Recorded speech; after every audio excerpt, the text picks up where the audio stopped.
So that was how my name got changed. And before you know, everybody was calling me Nam everywhere. And it actually Nam has 7 meanings depending on the tones or the inflection that you use. I lay in bed with a man called Nam holding 5 mushrooms for 5 years. Oh, Nam. My tongue is already. And did you get an answer? I dare not ask that. I dare not ask that. By the time I got to the age that I could ask that question, my mom passed away. If your name is Scott, you should answer Scott. If your name is you should answer that. Why does it matter that he has to have a foreign name? He has to have a British sounding name and an American name, an English name to get a job there. Right. So this got the end. Is Nam your Vietnamese name? That's my Vietnamese name. And what's your non-Vietnamese name? My non-Vietnamese name, the African one, is Nadis. We are now up to episode 6, season 5 of 7 Million Bikes, a Vietnam podcast. My guest today is a content creator, YouTube and musician who is originally from Africa but has been in Vietnam for over 10 years now, and he runs the very popular YouTube channel called AfroViet TV. My guest today, thank you for joining me, is Mr. Nam Den. Thank you for having me. Welcome to 7 Million Bikes. Thank you for joining. Thank you. So I know that you get asked this probably more than anything, and you're probably bored of talking about it, but the first thing that you'll see when you watch your YouTube channel, and please do go look up AfroViet TV and watch the videos, you're fluent in Vietnamese. I try. You try. I try. Because a common reoccurrence on this podcast is when we interview someone who's an expat. I don't think I've interviewed anyone who can speak Vietnamese yet. Oh, really? Yeah. That's that's new. I think a lot of foreigners that speak Vietnamese fluently as well. You know a lot? Not a lot. Not a lot, but I think I know quite a few that speaks Vietnamese very fluent. But how did you end up becoming so fluent in it? And the fact that you can do a YouTube channel and you can do comedy in a second language, which is notoriously difficult to learn. Okay, the thing is,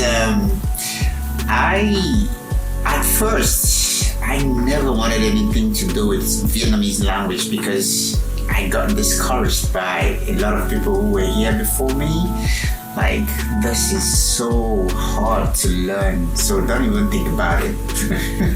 Which is still here to this day. Yeah, exactly. So I was like, oh, I was made for challenges. So it was a very, very interesting time for me because I got so tired of the hand signs. I got so tired of having to go into shops that I know what I'm looking for, but I don't know how to explain it.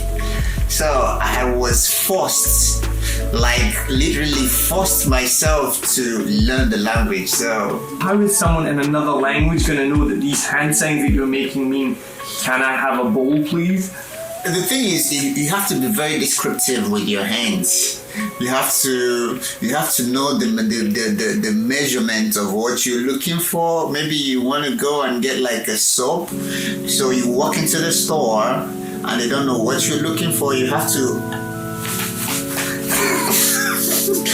to make the hand signs like to show, oh, I want a bath, I want to have a bath, something like that. So you took all your clothes off and started pretending you were washing yourself down. Is that what you're doing? You don't have to go that extreme, but when you make the hand signs, then you start hearing maybe the second person, the second girl or the first girl will start discussing, oh, chắc ông đã tính cái số 8 chắc số 8.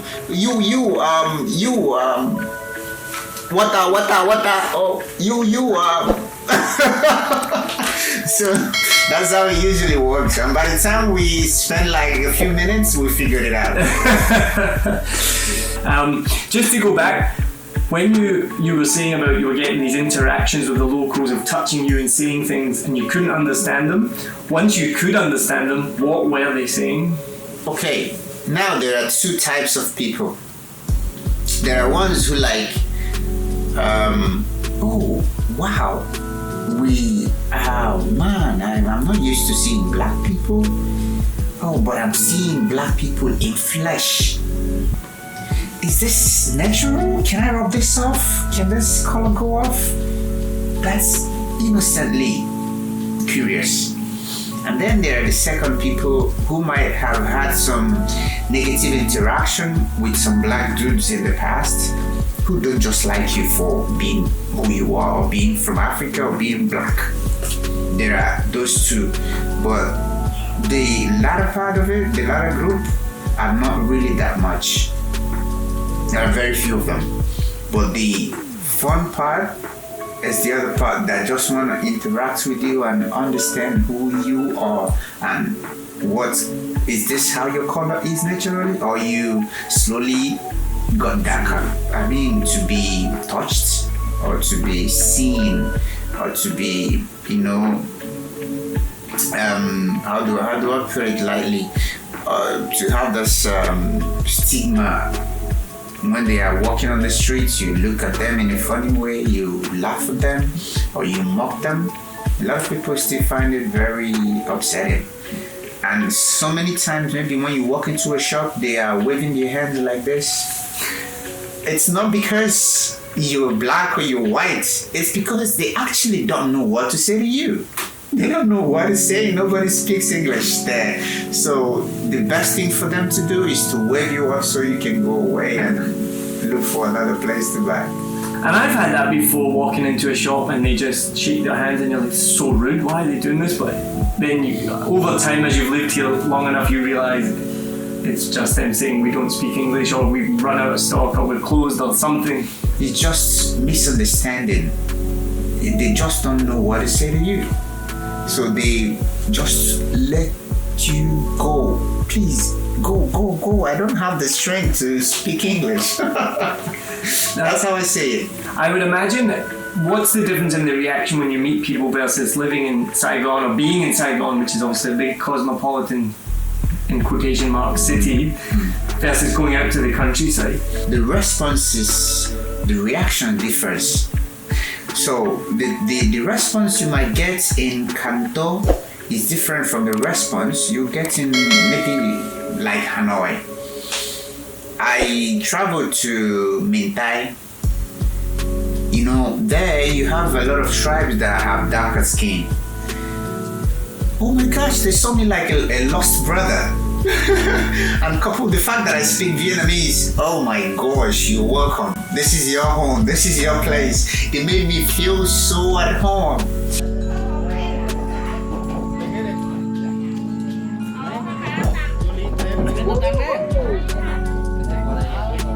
And then you go to some other cities that don't really relate to a lot of black dudes or a lot of foreigners. Let me say a lot of foreigners. So they still see you when you're walking past, they still look at you strangely, and those weird looks are so like awkward sometimes. Without downplaying racism, as you said, there are people who are straight to your face, very crazy. You look at them, they just don't like you, not even just because you're a foreigner, they just don't like you. I've gotten a lot of responses where people are telling me on my YouTube channel, get out of our country. We don't love you. We don't like black people. Vietnam don't like black people. You get out of our country. And then you see, sometimes I don't even respond to this. The next thing you see, a couple of so many Vietnamese responding, shutting that person down immediately, like, no, you don't speak for us. That's awesome. Nam, we love you. We want you here. We love what you're doing. Please, you are one of us. You're a brother, irrespective of where you come from. That's so beautiful to read and to see that. If one person hates you, there are 50 or 60 or 100 people who are willing to respond for you. I don't even have to fight the fight by myself. That's what I love about Vietnam. That's really heartwarming. That's really cool, yeah. Because I guess you're always, no matter where you are in the world, you're going to have people who are in the extreme on one end, right? And sure. It's not really surprising. And where I see it, it's something that we need to look into. As a world in general, I think equal opportunity and seeing people for who they are, not because of their color, not because of their nationality, but giving them a fair chance to succeed. Then if they mess it up, I gave this person a chance, but they messed it up.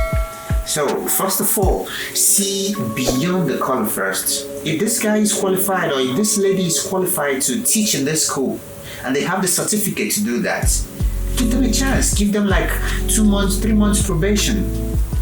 But if they don't perform as you expect them to, then it's fine. But don't just, if you're black, don't even apply.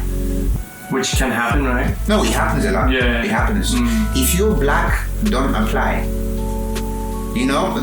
That's not fair. What if this guy is not an American, but he's good at his job? Why does it matter that he has to have a foreign name? He has to have a British sounding name and an American name, an English name to get a job there. That's what I'm talking about when I mean you have to give a fair chance to the individual first. If they don't perform or if they don't fulfill their duties, then you know that you've given them a fair chance, but they can't perform. That's not fair. That's not right. You should be who you are. If your name is Scott, you should answer Scott. If your name is you should answer that. That's just who you are. I don't think you should be dishonest just to get a job, because in one way or another, they might get to find out who you really are. And by that time, it's all messed up. Now let's go back. So you're from a mixed background of Nigeria and South Africa. Tell us more about that. Yeah, growing up, I grew up all my life in Nigeria, to be honest. So, growing up, I was not privileged to have a lot of things. In fact, let me rephrase that. I didn't have anything. That's quite different, isn't it? That's a whole world of different. Yeah. Not having a lot of things, because even rich kids still complain that they don't have a lot of things. I didn't have nothing. Man, I hawked on the streets at a very tender age, even while I was in primary school. So we were that rich. We were that rich. So making it through school was a miracle. Wow. Even to have a normal food to eat was a miracle as well. So we lost my dad at a very, very tender age.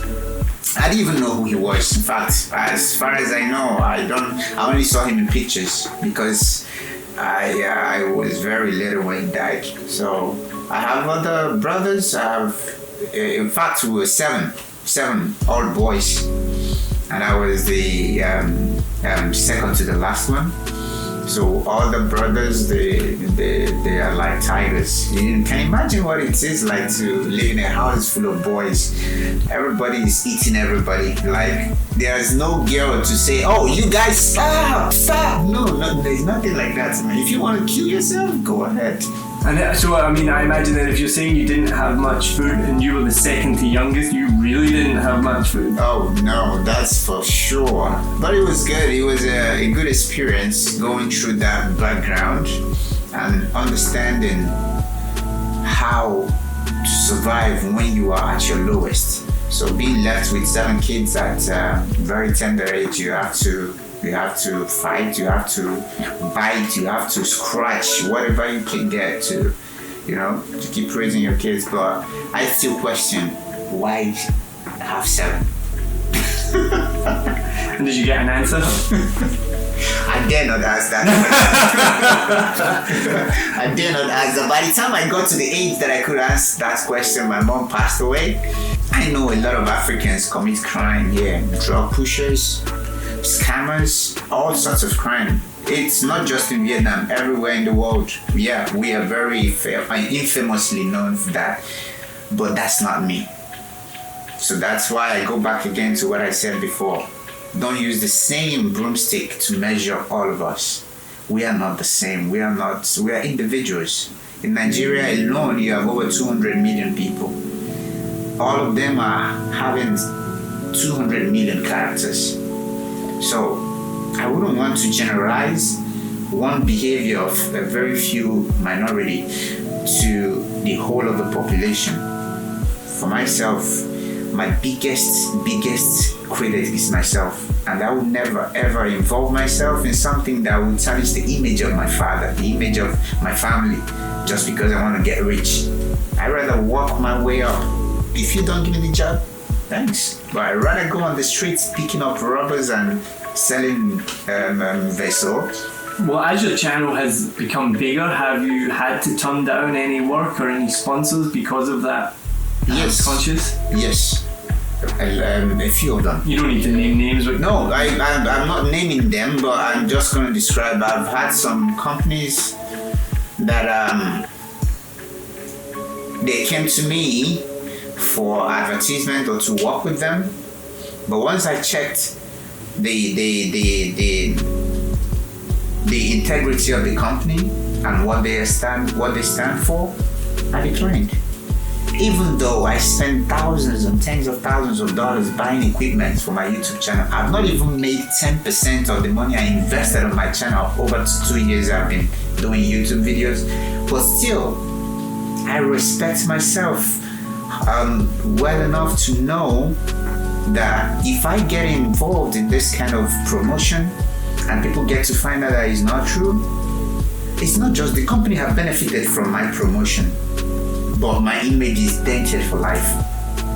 The fans can never trust me again, and people wouldn't want to listen to what I have to say, but because they will say you've already associated with this scam of a company, so why would we trust you now? So those are the things I put into thoughts before accepting any promotion or any advert. I need money. Seriously, I need money, but I'd rather not go through that route to make that kind of money. I've rejected even very good money just because the identity doesn't align with what I stand for. That's awesome. Thanks. Now your channel is now, I saw the latest, it's 66,000 subscribers. That's incredible. So what, when you started out, you said it was for fun. What was your goals or your aims, and how did you grow it to such a level? Yeah, first of all, when I started, like I told you, I wasn't doing YouTube videos. I registered that channel as a personal channel in 2018. I just cover some Vietnamese songs. I just post there for my friends to see and enjoy. So, but after a couple of my friends started like, man, you are an actor in Nigeria? What are you doing? YouTube is getting big. Just get into YouTube. So I created the first series that I did, Welcome to Vietnam. From first episode, I introduced myself, how I came to Vietnam. It was a script I wrote about how I came to Vietnam, what the crazy things that I've seen in Vietnam, and all the difficulties I had when initially the first time I came here. So, an African boy, I traveled, but Vietnam was a whole new experience for me. So all the difficulties and how my name got changed from Nadish to Nhằm, I all put that in the video in the first episode. It was through the owner of my house, the landlady was, man, your name is too difficult to pronounce. Thôi, không đọc được đâu. Thôi, chỉ gọi là Nam thôi. Nam được rồi, Nam, không cần nghe gì hết đó. She doesn't want to hear anything else. She just want to call me Nhằm. I was very upset. Why are you changing my name? Then my friend that I live in his house was the one that said, oh, you don't know my landlady. She already told you, and Nhằm is a good name. I said, I don't even know what that means, and you're asking me to bear a name that I don't know what it means. Then I started doing some, Nhằm is like number 5. Oh, the main one is like his man is masculine. Oh, okay. I can handle that. I can deal with that.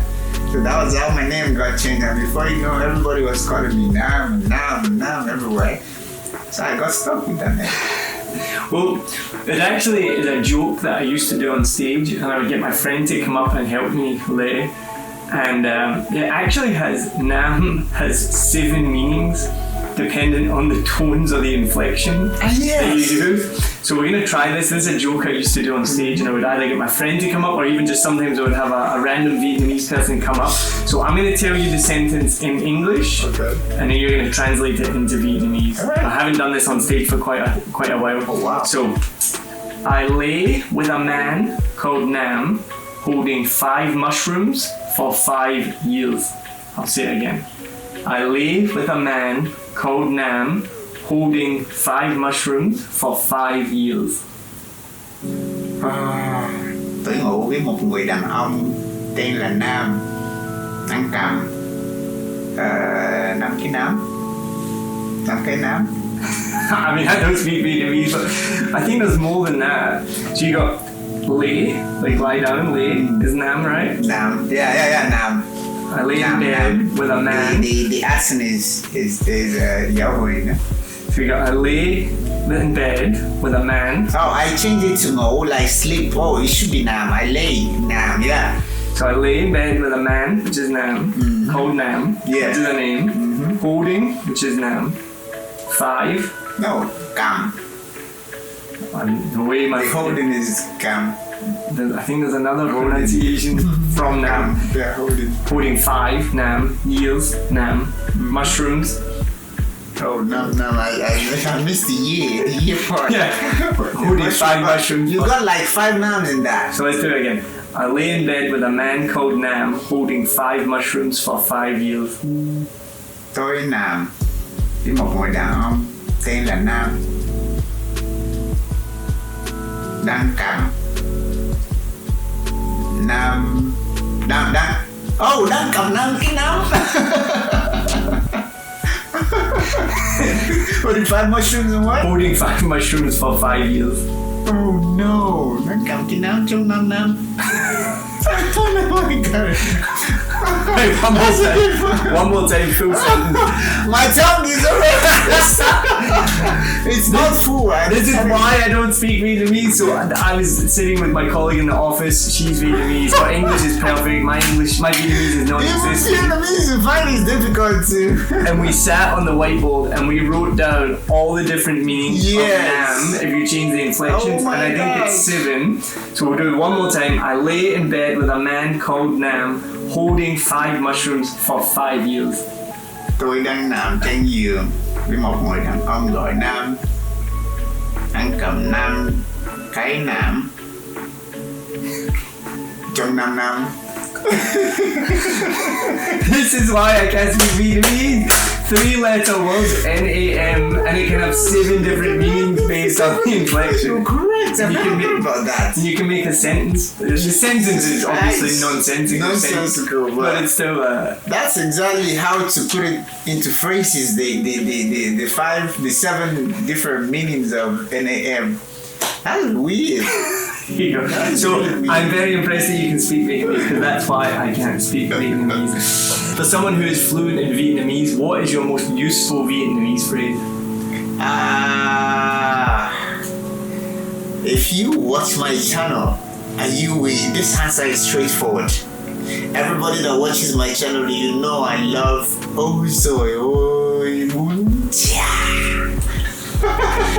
So I understood the Zoi Oi part of it, but that's a northern pronunciation. Yeah, right? that's a northern pronunciation of it. In Saigon we say oi choi oi. Yeah, in Saigon we say oi choi oi. So the thing was that I picked it up. I actually picked that up when I started learning Vietnamese. I didn't know anything else.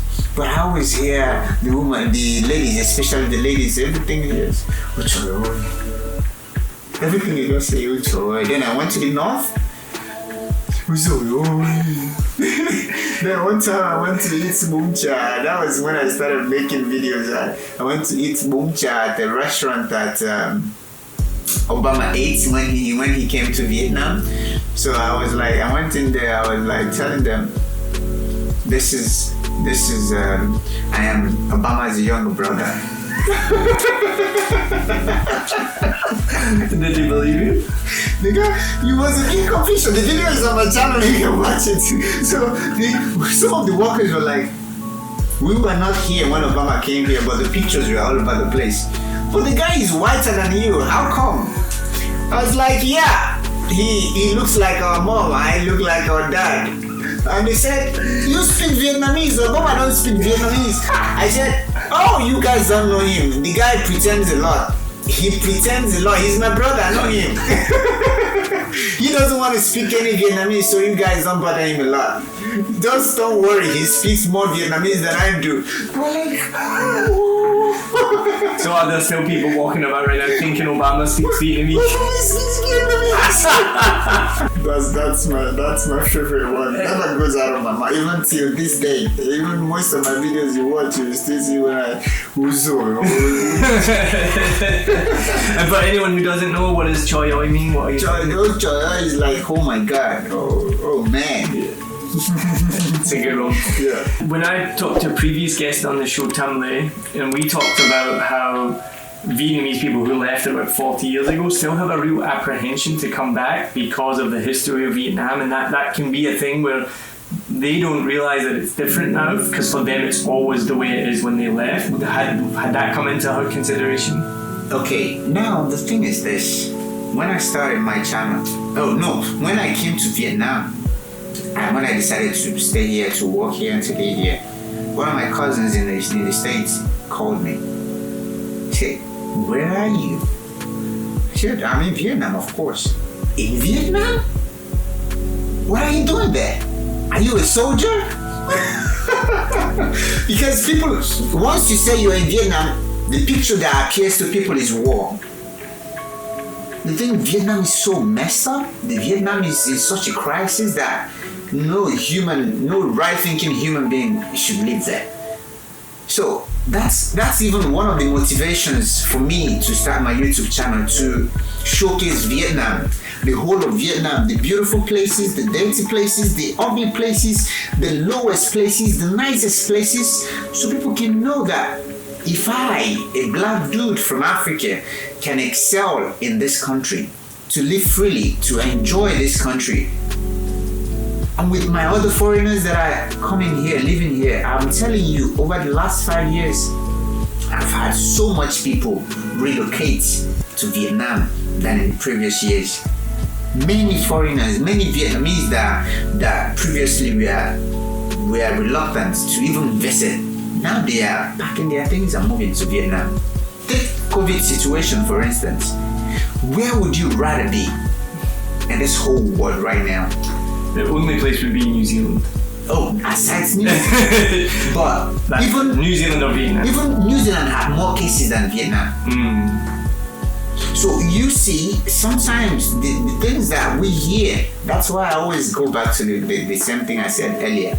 Always give people a fair chance. Let them convince you or confuse you. Your duty is to give them a chance. It doesn't matter if it's an individual or if it's a country. Like so many people, they have this mindset that Africa is extremely poor, dirty. It's a hub of criminals. You don't even go there, you die. Go. Experience it for yourself. Go and see. So many places that you don't get to see in the news. So I use my experience and all the negative things that have been said about Africa, the same experience I'm bringing. And anytime I travel to Africa, since I started my YouTube channel, I have not traveled to Africa. I mean, it's been COVID time all this time. So if I travel again, anytime I travel to Africa, trust me, I will showcase Africa, showcase different countries, different places that people were apprehensive to visit. Just like people are very scared about Vietnam. Oh, it's a communist country. Oh, the security here is terrible. Oh, you get killed. What? Yeah. Why don't you just spend a day? If you are going to get killed, if you are going to be that scared that you get killed, you don't deserve to live. Even Afghanistan have foreigners there. Syria, foreigners live there. And Vietnam is the most beautiful place you can live right now. For sure. Super safe as well. Anyway, we could go on. Super safe. Final question. What's missing from Vietnam? Oh, what's missing? There are a couple of laws, there are a couple of things that they are bringing changes to now, like foreign investments, like a foreigner owning a house, like a foreigner. You know, I've been here for 10 years. If I was in any other country for 10 years, I should be qualified for citizenship, right? If I want it. So those are the kind of changes that you think about it. If you interview this individual, if you think they are merits, if you think they deserve to own a place, if you think they can buy things in their name and don't have to use their Vietnamese wife or Vietnamese partner, that would be kind of nice. It will bring a lot of investment to Vietnam. Over 10 years. And over 10 years. I still have to go and extend my papers every now and then. I still have to do other things, like I just came to Vietnam today. Yeah. So that is missing from Vietnam. But again, hopefully with the development and whatnot, we'll move on. A lot of changes have happened over the last 5 years. Since 2015, a lot of laws have come into place that at least is easing off the restrictions on foreigners a bit. So I'm hopeful and I'm very excited for the new things that will come into place, because Vietnam is a beautiful place. You just need more management and opening up for the foreigners to feel comfortable like us and be a part of the community, especially people like you and I, that we have the interest and the best interest of the country at heart. I think it will happen, right? It's just take time, right? Well, look, thank you so much. This has been awesome. It's so good to get to know you and chat to you, and I'm really happy to hear that you've enjoyed it, and we're getting a bit deeper than maybe other interviews. And before we finish up, tell people that are listening, where can they find your channel? Where can they connect with you? What are you doing next as well? We didn't even talk about your music, so just quickly give your music a plug as well. Okay. First of all, I want to say thank you for what you're doing and for inviting me. I really had a blast coming here and taking part in your podcast today, and hopefully you keep doing what you're doing. Don't listen to whatever criticism. Take it on board and make the best of it. But what you're doing is amazing, and I applaud you for that. So about my channel is simply the name Afro, AfroViet, VIET TV. AfroViet TV. It's the same name I use on Instagram, on Facebook page, and on Twitter. And I have it on TikTok as well. Awesome. Well, thank you so much. Thank you for having me, man. So, thank you for listening as well. I really hope you enjoyed that. Make sure you check out all of Mr. Namden's channels. They are really funny videos, really interesting as well. And hopefully maybe I can appear on one of those videos one day, so look out for that. You're in for real.